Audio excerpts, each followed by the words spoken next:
Salut les petits schtroumpfs. Petite vidéo complémentaire. Il y a quelques semaines, j'ai réussi à poster une vidéo qui parlait de l'idéalisme et qui incitait un peu les gens à laisser parfois tomber leurs idéaux pour aller voir au-delà. Euh, et je me suis rendu compte dans les commentaires que, en opposant idéalisme et réalisme, euh, la question en fait n'est pas c'est quoi l'idéal, la question c'est quoi la réalité. On a un point de vue assez consensuel sur ce qu'est la réalité et totalement conditionné en fait. Moi, je voulais vous parler de la réalité, c'est-à-dire du monde tel qu'il est, euh, et dont on n'en sait en fait pas grand-chose. Mais bon, voilà. Excusez-moi, je voulais parler de ça via le schéma pour éclairer ça. Désolé, bon, vous commencez à savoir un peu où vous êtes tombé. Je vais encore parler de peinture ou de dessin. L'être humain, naturellement, quand il commence à vouloir dessiner quelque chose, dès le premier homme des cavernes qui a pris un bout de fusain et qui a commencé à dessiner, c'était pour représenter la réalité. Après, pour des raisons idéologiques, justement, on a un peu, il y a eu des effets stylistiques aussi, mais l'impulsion de base dans le dessin, c'est de représenter la réalité de manière réaliste, en fait. Et si on regarde, quand on a un bon dessinateur de l'époque des cavernes, c'est très très très précis. C'est-à-dire, oh, ça fait grand truc parce qu'on ne regarde même plus, mais si on regarde bien, le, le, le détail sur un simple profil, c'est surchargé en détail. Le visage, tu as le front, tu as la petite boule du nez, tu as les deux lèvres, tu as le menton. Enfin, c'est assez complexe. Donc, c'est pas une idée schématique. On va faire une grosse boule pour la tête et tout. C'est très précis en fait. Et chez le gosse, c'est un peu la même idée. Le gosse, lui, quand il dessine, a une idée de je dessine la réalité. Alors que tu lui demandes dessine-moi papa et maman, ton papa et ta maman, il va te dessiner deux grosses boules avec deux pattes chacune en dessous, quoi. Et puis, mais tes parents sont les Shadok ou quoi, gamin? Et en fait, ça fait partie du cursus en maternelle de faire l'évolution du bonhomme. Et alors, il doit évoluer d'une certaine manière. Euh, donc, la boule avec deux pattes, c'est le bonhomme tétard qu'ils appellent ça, je pense. Et donc, voilà. Donc le gosse, petit à petit, mais c'est qu'un gosse. C'est normal qu'il connaît pas le monde, il n'est pas adulte, lui, donc il sait pas tout. Donc il découvre un peu le monde, donc il a cette vision tronquée quand il est de ce qu'est la réalité. Mais de bonne foi, hein, il ne se rend pas compte. Et alors que ça évolue, voilà, jusqu'à l'âge adulte, enfin à l'adolescence même déjà, où là on considère qu'il a une vision absolument parfaite et claire de ce qu'est la réalité. À partir de là, je me souviens, il y a 15 ans, à peu près, euh, un pédagogue à une conférence de pédagogie, il y a l'intervenant principal qui à un moment il passe des feuilles de papier à tout le monde dans la salle et il leur dit maintenant dessinez-moi un vélo. Alors les gens ouais oh, un vélo bah ça va c'est facile, tout le monde sait c'est quoi un vélo. Alors il commence à dessiner et puis il se rend compte mais c'est quand même difficile à quoi ça ressemble un vélo en fait. Et puis il pose des dessins. Après quand on reprend les copies on va dire. Et on voit le résultat des dessins de toutes ces personnes qui sont des universitaires, qui sont habitués à travailler sur comment le cerveau reçoit les informations, comment il les traite, comment il apprend et tout.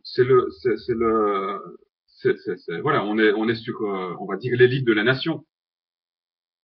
Et les visions de comment il dessine un vélo, on se retrouve avec des espèces de cadres, pour la plupart tous improbables, avec une espèce avec des pédaliers qui sont même pas reliés au cadre parfois, avec des chaînes qui flottent, qui n'actionnent rien du tout. Tu te dis, mais attends, oh. il y a un problème là. Je veux dire, et ça, c'est la vision de l'adulte. Si tu lui demandes de dessiner ses parents, il va continuer à faire des bonhommes têtards ou quoi. Attends, ça va pas plus loin en fait. Donc on se dit que l'adulte après il sait, mais en fait l'adulte il n'évolue plus, il s'est arrêté un moment et après il a arrêté d'évoluer. On sait pas pourquoi en fait. Ouais, j'aimerais bien savoir pourquoi en fait, c'est idiot. Moi j'ai l'impression d'avoir du boulot d'études pour le restant de mes jours et voilà. Euh, donc on se rend compte qu'en fait ce qu'on appelle réalité, c'est tout à fait commun. Et c'est très difficile au niveau du langage du coup de venir dire enfin qu'on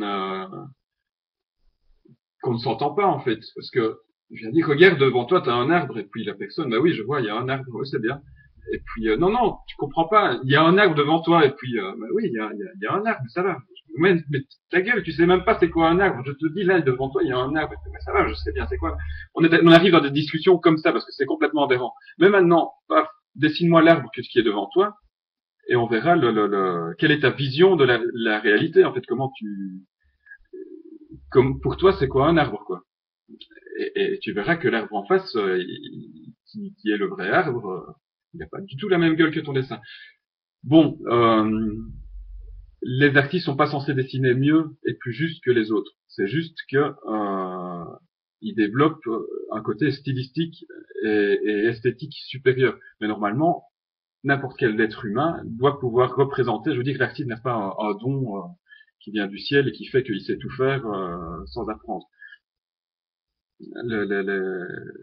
Moi, quand j'étais étudiant, j'avais entendu parler justement de cette expérience du vélo, et moi, je me retrouvais devant les sujets que je dessinais en croquis, et c'est le prof qui passe derrière, il y a ça qui va pas, il y a ça qui va pas, et puis je me dis, c'est bizarre, c'est devant moi, et j'arrive pas à le reproduire, j'arrive pas à voir, les proportions sont pas justes, alors qu'elles sont devant moi, quoi, c'est pas difficile. Il y a des détails que j'oublie ou que je modifie, enfin, des petits trucs aberrants. Il y avait même un prof qui a eu l'intelligence.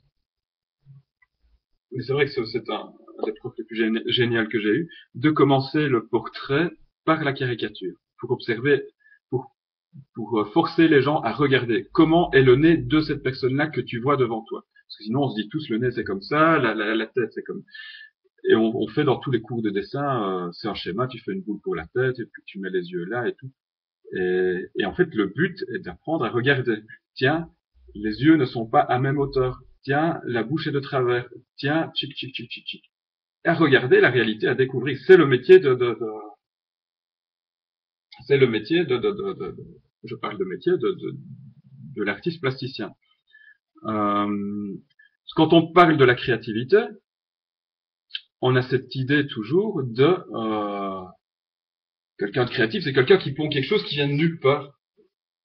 Et quand tu demandes au créatif lui-même, il dit mais non, moi ça vient de quelque part, mais c'est juste que c'est con. Enfin, je veux dire, les deux éléments, ils sont devant moi et ils sont devant vous aussi. Je veux dire, moi, je les ai juste reliés et vous, vous étiez dans des schémas et vous avez jamais eu l'idée de relier ces deux éléments-là, mais ils étaient aussi accessibles à vous qu'à moi. Moi, je les ai juste reliés ensemble. C'est souvent ça. Euh, D'ailleurs, moi, je suis peut-être plus créatif en tant qu'ouvrier qu'en tant qu'artiste. C'est assez rigolo. Euh, donc, la vision de la réalité, est souvent idéal. Donc le réalisme, comme on dit, est une forme d'idéal pessimiste, alors que l'idéalisme serait une forme d'idéal positif, optimiste. Bon, mais quand je dis un monde idéal serait ennuyeux, je parle de bêtement l'idéal est limité par notre imaginaire. Et on a vu que notre esprit était quand même vachement loin de la réalité. Donc notre imagination la plus fertile est quand même toujours en deçà de la réalité. Donc les grands créateurs sont des gens qui observent énormément, pas des gens qui réfléchissent énormément en fait. Euh, donc un monde idéal en fait serait forcément ennuyeux parce que il serait très prévisible, il ne pourrait pas s'évoluer, il ne pourrait pas évoluer, il serait figé. Enfin bon, ce serait pas intéressant. Comme je dis, moi j'ai pour ma vie à étudier le monde dans lequel je vis. Je trouve ça assez intéressant en fait. Et c'est un apprentissage à se déconditionner. Tiens, chaque fois que je peux me dire, mais je suis con, c'est comme ça, ah c'est comme ça, ah c'est comme ça. À chaque fois, je dis que je reprends un peu une possibilité. On est tellement conditionné qu'en fait on n'a plus de liberté. Mais chaque fois que tu te rends compte, là je suis conditionné, tu récupères un peu de liberté. Et donc du coup c'est assez jubilatoire. Euh, de plus, à partir de là où si tu te fondes d'après ton observation, tes gestes seront plus justes. Dire que c'est exactement ce que tu vois et comment tu le dessines. S'ils sont fort proches, c'est que tes actes, donc le dessin, sont plus justes par rapport à la réalité. On peut prendre ça comme métaphore. Enfin, moi, forcément, c'en est pas une, mais on peut le prendre comme métaphore pour aller dans d'autres domaines. Donc, c'est pas un idéal haut et juste ne va pas poser des gestes spécialement hauts et justes. En général, même, il va faire des gestes décalés parce que pas en accord avec la réalité, mais en rapport avec la représentation qu'on a de la réalité. Je me répète, je tourne dans tous les sens et tout, euh, mais c'est bien pour comprendre. En fait, un acte juste n'a parfois pas besoin d'un idéal derrière, d'un haut idéal derrière pour être posé. Je veux dire, s'il y a quelqu'un qui se trébuche à côté de toi, généralement, très naturellement, instinctivement, tu vas te porter pour essayer de la supporter ou de la ramasser si elle est tombée par terre. Enfin, voilà. Ça va être du genre purement instinctif. Et peut-être la personne qui n'aidera pas la personne qui se renverse à côté de toi, qui se trébuche, c'est peut-être justement l'idéaliste qui est dans son idée en train de concevoir des systèmes pour aider l'humanité et compagnie. Et alors qu'il ne se rendra pas compte de ce qui se passe autour de lui. Voilà. Méfions-nous de l'idéalisme, méfions-nous de notre notion du réalisme aussi. Quand on dit réalisme, on associe aussi, d'ailleurs, je rajoute, un certain fatalisme, comme quoi ce n'est pas possible de changer les choses. Dans la réalité avec un grand R, on va dire, vous serez illuminé après cette vidéo. Hein. Bon, voilà. Euh, le fait qu'un geste ne porte aucune conséquence, c'est une aberration. Tous les gestes portent une conséquence. Donc, du coup, tout est, tout est transformable. Donc, du coup, l'importance du geste que tu vas faire est beaucoup plus importante, beaucoup plus déterminante. Et donc, on n'est pas dans cette idée du réalisme fataliste, on est dans un réalisme plutôt responsable. Et encore une fois, voilà. Bon, je vais encore me répéter une troisième fois. Donc, ok. Sur ce, j'espère avoir un peu éclairci la situation. Encore une fois, ce n'est pas quelque chose qui est intellectualisable. L'intelligence n'aide pas pour ce genre de truc-là. C'est de l'ordre du constat. Il faut des yeux pour regarder. Le cerveau passe après. Et le cerveau a tendance à modifier. Donc voilà, sortez un peu de chez vous et regardez un peu ce qui se passe, étudiez un peu le monde et sûr que vous ne vous en emmerderez pas beaucoup. Allez, ciao à tous.